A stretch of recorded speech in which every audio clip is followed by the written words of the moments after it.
Tonight on The Local Live, George Latimer gives his first State of the County address.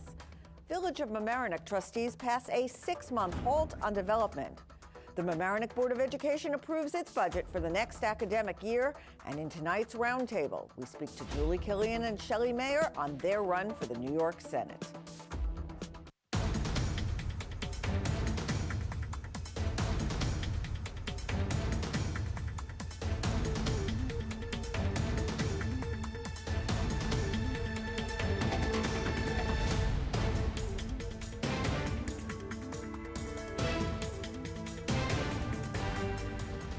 Good evening. It's Thursday, April 19th. I'm Maura Carlin. Welcome to The Local Live. County Executive George Latimer gave his first county address Monday evening, saying the state of Westchester is growing, changing, and moving forward. Latimer noted it's important to understand where Westchester's financial health stands, as according to him, the former administration, quote, left us in a difficult financial position, end quote. While we have big plans to move the state of our county forward together, we must understand where our fiscal house stands. And much to my disappointment, the numbers right now do not look pretty. The county's finances have fallen victim to sweep it under the rug economics for too long. We will work to make sure that every one of our bargaining units have contracts that are workable and fair.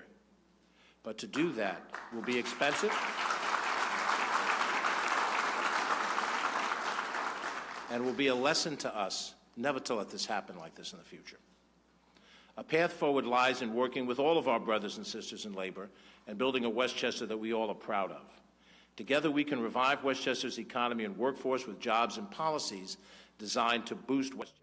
Latimer also stressed the importance of building bridges in the county despite divisions nationwide, adding that good relationships across the board can equal savings to taxpayers.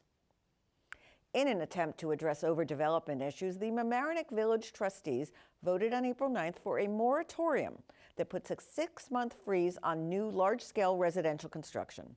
The law is intended to help address issues of school overcrowding and traffic congestion. The moratorium was proposed by Mayor Tom Murphy, and it follows a similar one imposed in 2016 by Larchmont Village, which gave that village time to review and revise local zoning laws. On Tuesday, the Mamaroneck School Board unanimously adopted the 2018-19 budget. The almost $139 million budget adds staff in response to increasing student enrollment. It also increases class size limits at Mamaroneck Avenue School in grades 2 to 5 to match those in the rest of the district. It's important to point out for those watching at home, certainly for our audience and the board, to recognize a few things. Our decision to go for an override and go beyond our tax levy, allowable tax levy limit is driven by our desire to maintain and expand our academic and extracurricular programs. We've spent considerable time in the budget to talk about everything that we offer, the investment by the community to provide for a broad and vibrant public education, and part of our main objectives through this budget is to maintain and expand opportunity to learn. We've talked about and will continue to highlight our professional culture, our strong commitment to professional development, to our coaching model, to our in-service experience to improve instruction. And this budget continues to provide expenditures to sustain professional development and effective. The budget comes with a 3.97% increase in the tax levy, which is above the state-imposed tax cap. To go into effect, the budget must receive a 60% approval in the May 15th public vote. Now, we will be pre-taping next week's roundtable, and Mamaroneck School Superintendent Dr. Robert Sheps will be our guest. You can send questions for him to thelocallive@lmctv.org.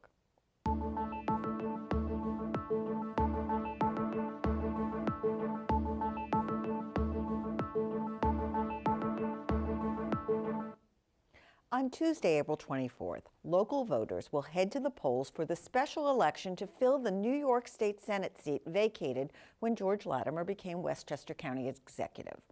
2 women are vying to represent the 37th District in a race some call a bellwether for fall congressional races. For this week's roundtable, Mike Witch sat down with Republican Julie Killian and Democrat Shelley Mayer.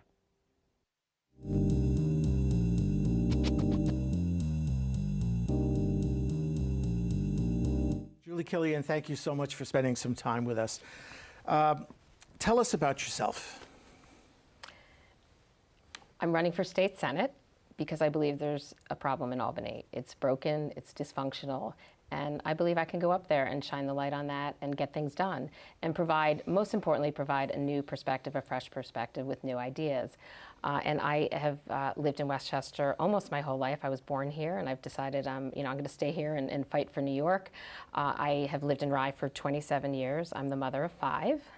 I have a degree in chemical engineering from Notre Dame and a MBA from NYU. I worked in finance, but I've been home raising my kids for the last 25 years and involved in a lot of local organizations, both in Rye and in the county, and really advocating for kids and people for a long time. In my last 6 years, I was on the Rye City Council, last 2 of those as deputy mayor.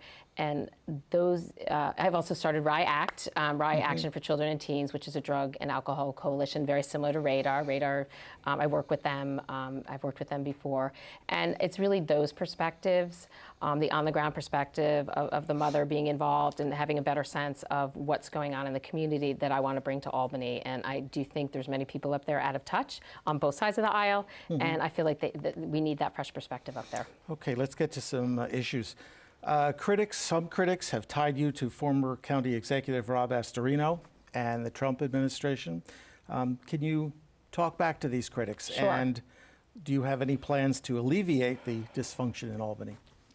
I just want to be really clear. I have never met Donald Trump, ever.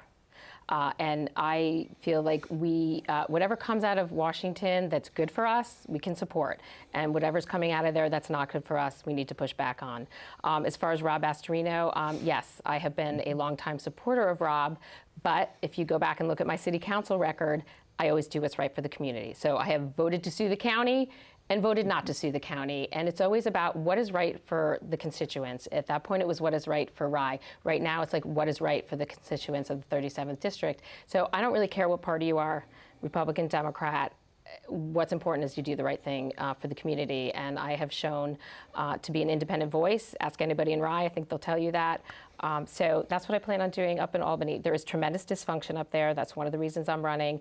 And there is a lot of things we can do to make it more affordable, have better opportunity in the business world, and safety and security for our residents. And those are the 3 things that I talk about all the time. And there has been years and years and years of rules and regulations piling on that make the system totally rigged against the taxpayer and against our citizens. And that really has to stop, because I think New York is at a tipping point. Well, let's talk about taxes. In light of the new federal tax law and the limitation on our SALT deduction, how do you envision easing the tax burden on the people of Westchester? I want to add one thing from the last question. You didn't say, but I'm going to say because it's out there. I have also been tied to the NRA. I never, ever have taken $1 from the NRA, directly or indirectly. So just wanted to get that out there. Taxes. Our taxes are too high. We need to make our community affordable. And one of the big reasons is we don't get our fair share of school aid in Westchester. We get $5,200 per student. Long Island gets $6,400. The city, $9,600.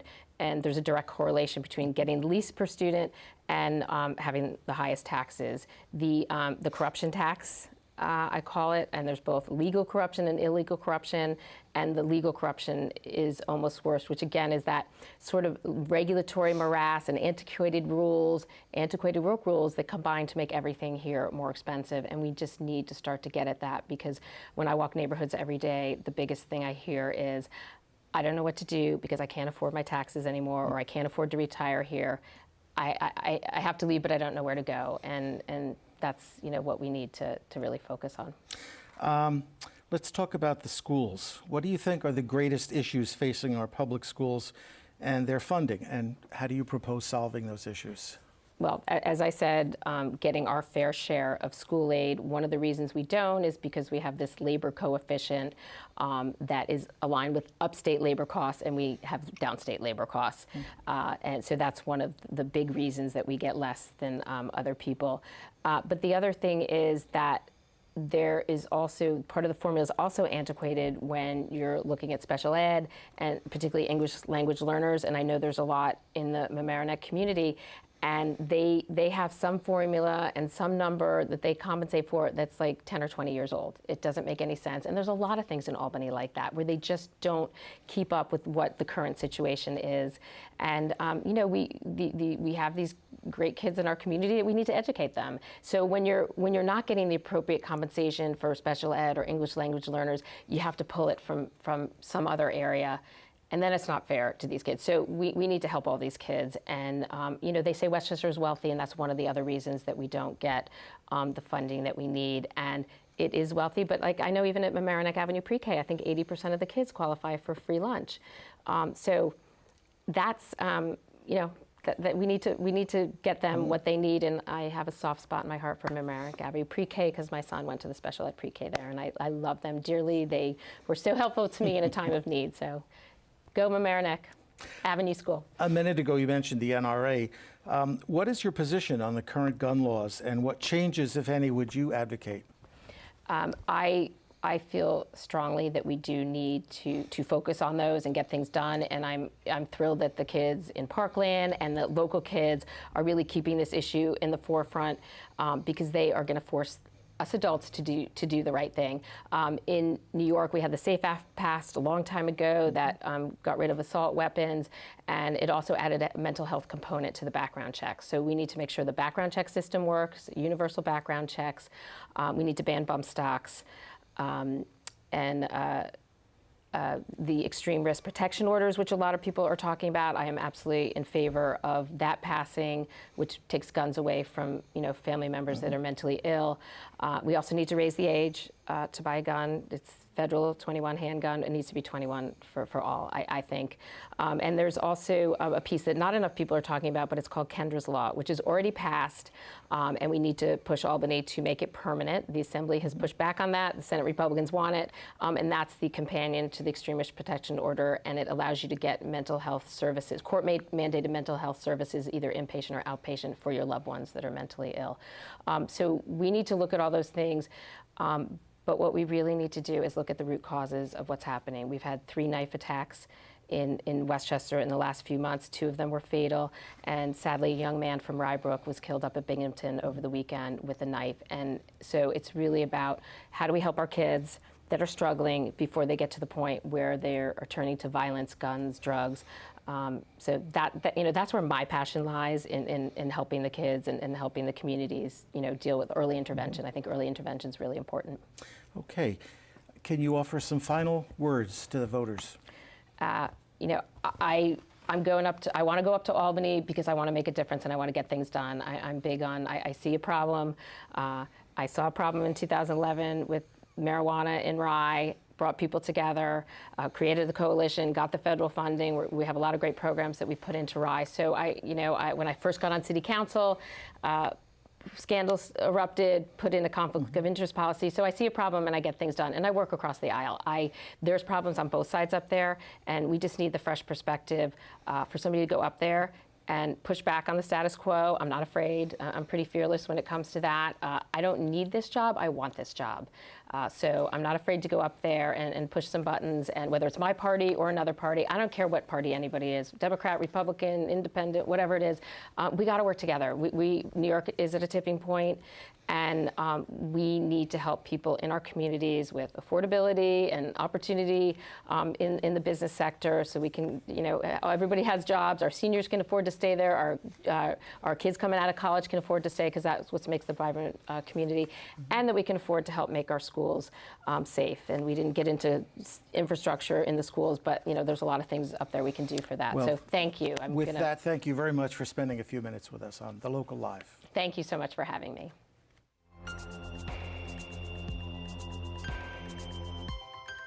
Shelley Mayer, welcome to The Local Live. Take a minute to tell us about yourself. Well, thank you so much for having me here. I am the Democratic candidate for the special election, 37th Senate District, next Tuesday, April 24th. Hope people go out and vote, exercise their right. I'm currently an assemblywoman since 2012 in the 90th Assembly District, which is in the city of Yonkers.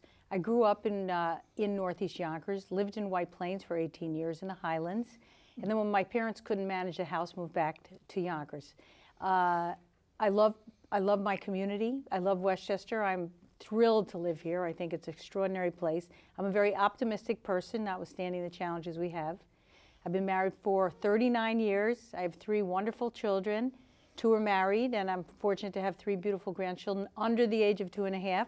So a certain degree of chaos in my house when they're all there, which is the best kind of chaos.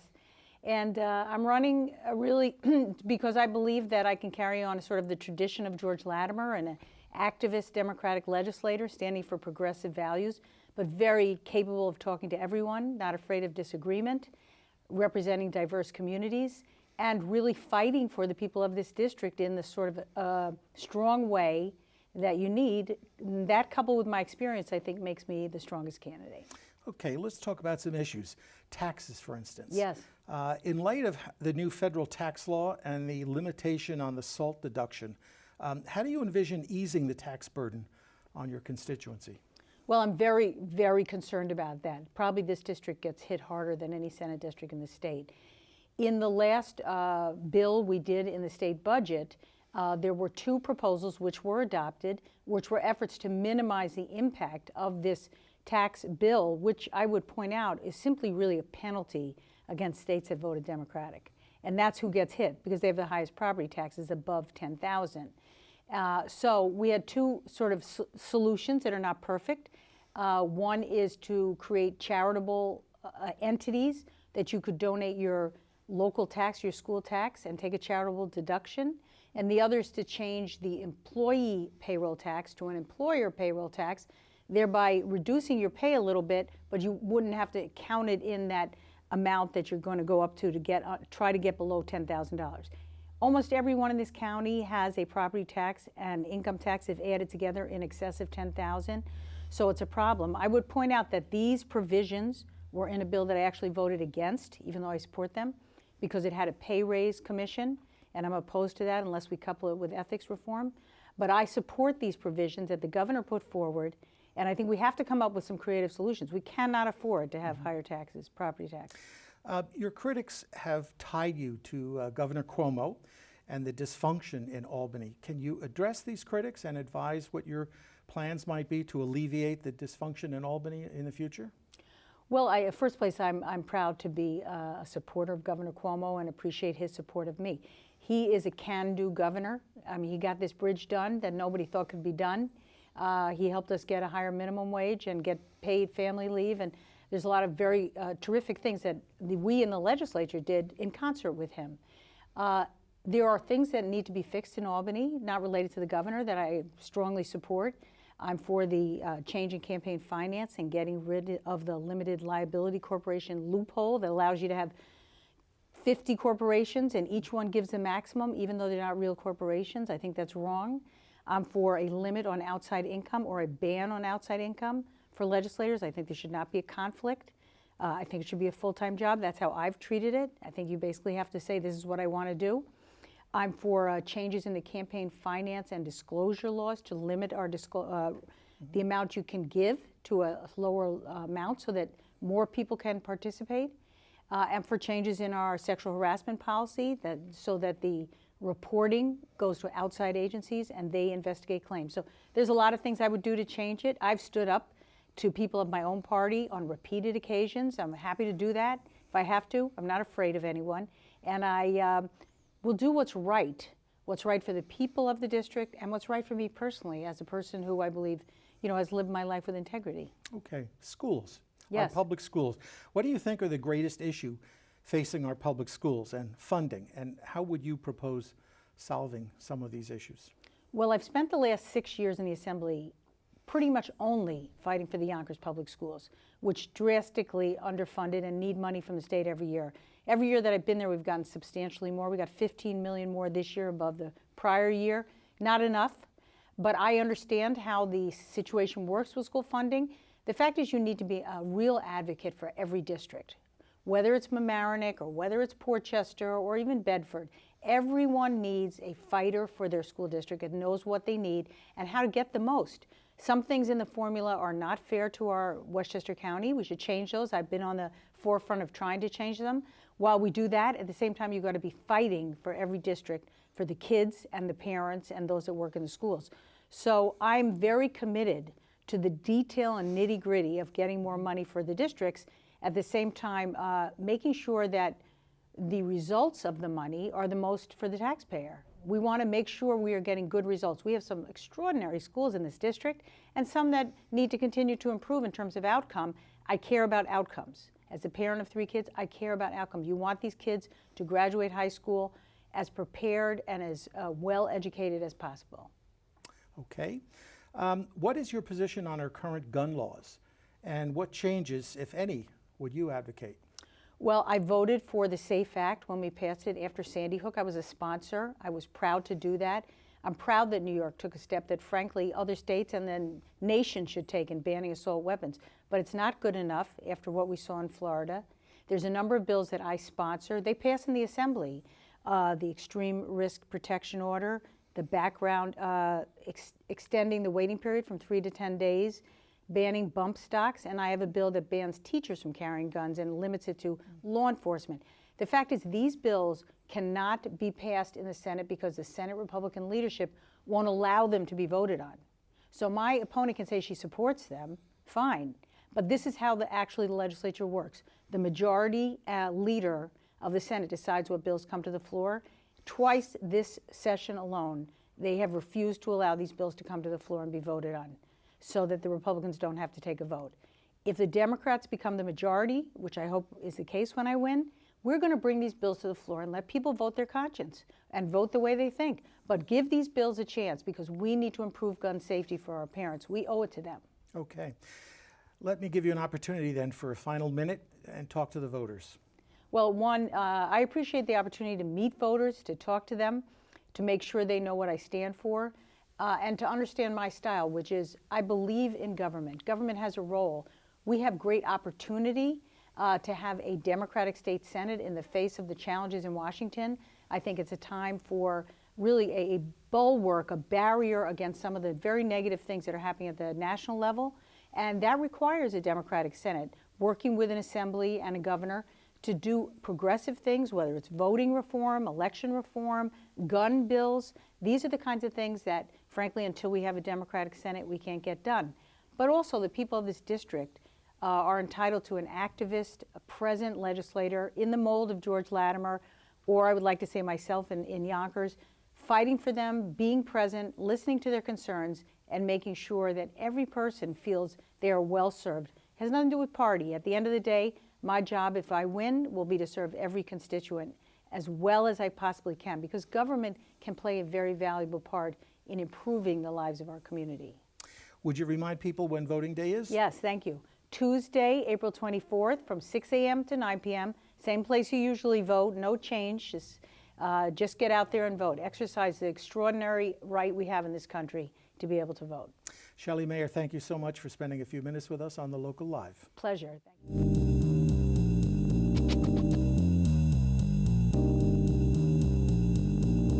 I'm a reporter, I'm a producer, I'm a writer. I am a news anchor. I am a producer. I am a news editor. I am the technical director. I am a reporter. I am an anchor. I volunteer for The Local Live because I'm a proud resident of Larchmont and Mamaroneck, and I like to give back to the community. I volunteer for The Local Live because I believe in bringing the news into your living room. I volunteer for The Local Live because I believe in leadership, support, and success in a community. I volunteer at The Local Live because it's a fun learning experience, and I know each week I come, I can learn something new. I volunteer for The Local Live because I believe in community television. As a spring intern at The Local Live, I learned new skills like video, editing, and production, and furthered my skills as a writer. The internship gave me confidence as I embarked on my journey through the world of journalism. We are The Local Live. We are The Local Live. We are The Local Live. We are The Local Live. This week in sports, the Mamaroneck boys lacrosse team faced a tough opponent in the Rye Garnets. Looking for a boost, senior Colin Lavin scored right before the end of the first half to bring the Tigers within a goal in the LMC TV Varsity Sports Play of the Week.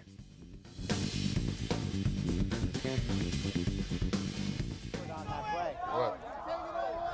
Is this 5 seconds left And Mamaroneck takes one last shot, and they score with 2 seconds left in the quarter to cut into this dry lead. And this is number 2, Colin Lavin, as he scores another goal just before halftime. A big momentum swing to give Mamaroneck some life going into the end of the quarter.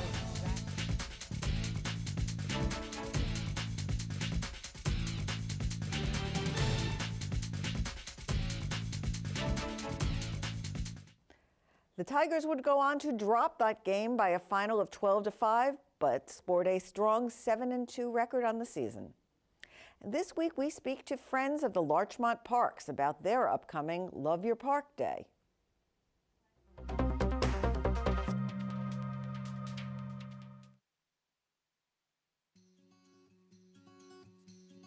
The Friends of Larchmont Parks is a nonprofit that helps the village sustain its parks and green spaces. President Laura Rosenthal tells us about an upcoming event. Next Saturday, April 28th, from 9 to 11 a.m., we're hosting the first annual Love Your Parks Day in several of the village parks. It's a service opportunity for residents and families and children to come in and help clean up the parks after what has been a really tough winter. So we're hoping people will come in, bring a shovel, we'll pick up sticks and fallen branches, we'll help clean up waste that accumulates over time, bottle caps and trash, and we'll be planting around the entrances to a lot of the parks. The Love Your Park Day event will cover various projects, including the replanting of a beloved willow tree. Today we're here in Willow Park, which is one of Larchmont's favorite parks. This winter, in the first nor'easter, the park lost its cherished willow tree, which was a very old, large-growth willow tree that the kids would play under. To commemorate the loss of the tree, the village, in conjunction with this event, will be replanting a new willow tree in the park, and families can help make sure the tree is planted in, and we'll be planting flowers around it. For families who are interested in coming down and helping us out, the parks that will be participating are Turtle Park, Willow Park, Pinebrook Park, Manor Park, and Flint Park. So be sure to head over to a park to lend a helping hand. For The Local Live, I'm Sibylla Chipaziwa.